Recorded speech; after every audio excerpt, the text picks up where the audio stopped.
Hello and welcome to a Smurd P video, and today we are looking at Boom Studios' Mighty Morphin, and this is issue 20. And we have this nice little picture of Kim on the front. And this is written by Matt Groom, who is the new writer for Mighty Morphin. I'm not sure how long he's going to be on the title.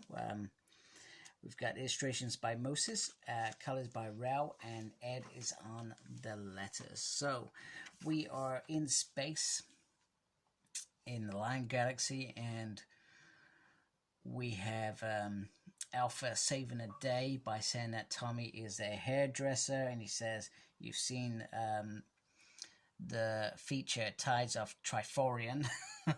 And he says, well, the sisters, I did their hair. He's like, oh, grateful. We are grateful for your contribution to whatever. Show business, I guess, is the word. Meanwhile, it is time to go. The device, they are tracking the location of the outpost, and it's time for them to get out so they can all be reunited. They say their goodbyes, and Alfred is welcome at all, and Tommy recognizes how awesome Tommy was as well. Meanwhile, back on Earth, well, things are bad. They're fighting for their lives, and they're getting their butts kicked constantly. So they split up. Matt's going to go after the big guy, while Rocky goes after the little guy, after the henchman, so to speak.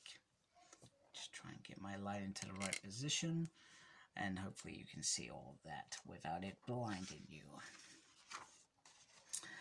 Meanwhile, Adam and Kimberly are getting into positioned within the base, and they're taking out some henchmen, hopefully discreetly. And if I can turn the page, come on. Well, this bit I thought was weird. They meet basically a janitor, and, well, they tell the janitor what they're doing. That they're stealing something, and they just expected the janitor not to say anything. I thought it was really bizarre that that's what happened in this pages. I'm not sure what happened, whether Matt just didn't have anything to talk about, etc. And, yeah, really weird. They get the science guys out of there, and then we get Adam saying that being a ranger really suits him. So this is perhaps the moment where he feels confident in this role. And Kimberly tries to understand it, and he says, don't you feel it's nice that if you decide at some point that you no longer want to be a ranger, that somebody could perhaps take your place? So I guess it's kind of in putting those seeds into Kimberly's thoughts that she could do something later on, which she does. She goes off to the Panned Global Games, I think it was called, if I remember correctly. In season 3, she eventually goes off. Meanwhile, taking out the henchman, Rocky almost gets blasted, and they end up in a thing. And then Matt says, I need you. You gotta carry on, man. I'm in a bad way, sort of thing. He says, I'm not like you. I'm not like Jason. I'm not like Tommy. You know, you guys are super commando, etc. You know, I'm not going to be enough. And he says, Rocky, you're an idiot. Don't you see why you were left behind? You were left behind for the exact same reason why your brothers and sisters depend on you. You are. You may not be me. You may not be Jason. You may not be Tommy. But you are the rock, obviously no pun intended, but you are the rock of the group. And, you know, and this is great that Matt's picked up on this, because a lot of people have probably felt this about Steve Gardner's role on Rocky, that he wasn't Jason. Tommy had stepped into that role, so he didn't step into the Red Ranger to be that leader role. He was always in the background. I always like Rocky's character in Zeo, because he becomes the Blue Ranger.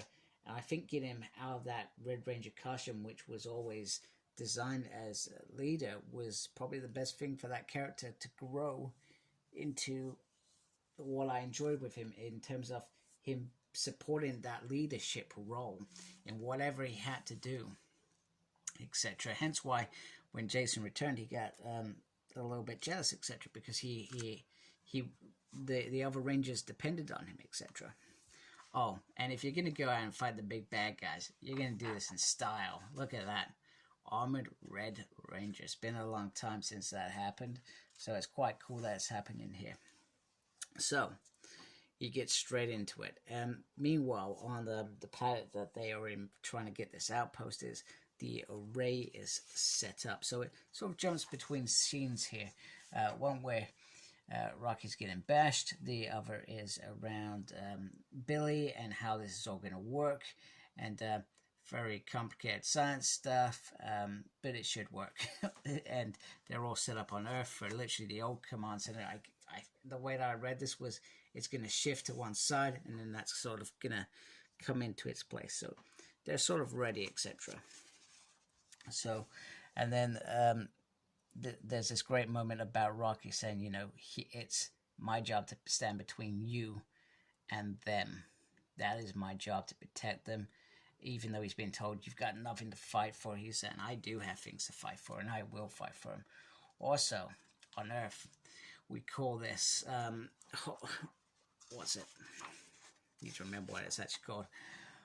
Running out the clock. So, what's that? Rugby, which I think he liked rugby, or was that football in America? I'm not entirely sure. In the UK, I would call it rugby.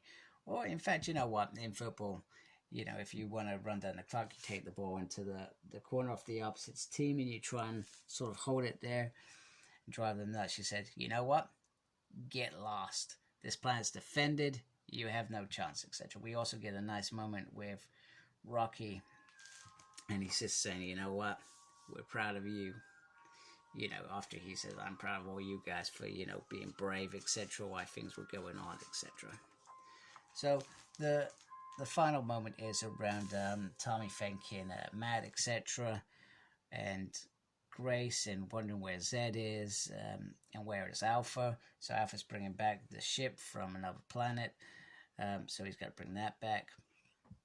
Meanwhile, they need to call the Omega Rangers because Jason's dad just called, and his mom's died. So if you read in Power Rangers, this would have happened a little bit sooner, but this is the bit where then Kimberly goes and calls them. So I feel like this issue should have come out before that, if that makes sense. Or maybe not, because then you would, I guess, get that shock moment in the Power Rangers series, which is where Jason currently is. So, good issue. I enjoyed it. So I'm looking forward to, I guess, the final next few issues where it's going to really take it down. I think there's about four